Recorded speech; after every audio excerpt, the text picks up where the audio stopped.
What's up sa atin mga kapinagpala? This is actually the day 2 of my workout.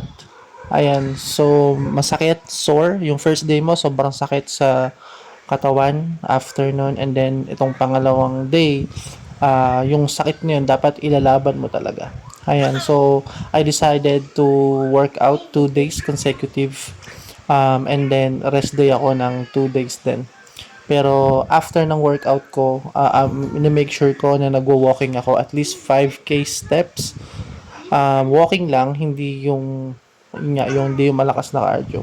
And syempre start tayo sa mga light na binubuhat. So maging familiar muna sa rhythm ng mga plates, ng mga tools na ginagamit, ng mga gym equipment. Actually, wala nga akong alam kung ano mga pangalan niya. Pero at least, 'di ba, meron tayong isang desisyon na ginagawa para naman malabanan natin yung obesity ko. So, nagpa-medical kasi ako and sabi sa akin ng doktor is prone ako sa heart disease. So, ayun nga.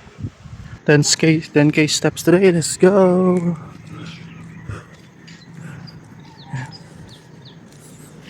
10k steps today. Have to do it. So, may napanood kasi ako na video na whenever you do cardio as your pre-workout, your muscle gain, hindi siya made-develop.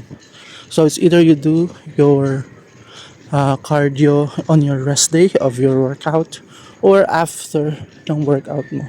Pero yung low heart rate lang, like yung ginagawa ko ngayon, instead of me burning the glucose stored in my body, I am burning the fats stored. Ayan, kasi nga, low heart rate lang tayo. And at the same time, masakit pa yung katawan ko sa sore na dala ng workout niya.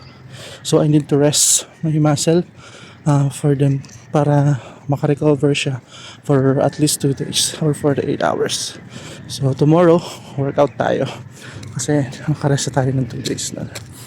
Alright, sige, tapusin ko lang itong 10k steps ko. Walking lang. Medyo mabilis na walking.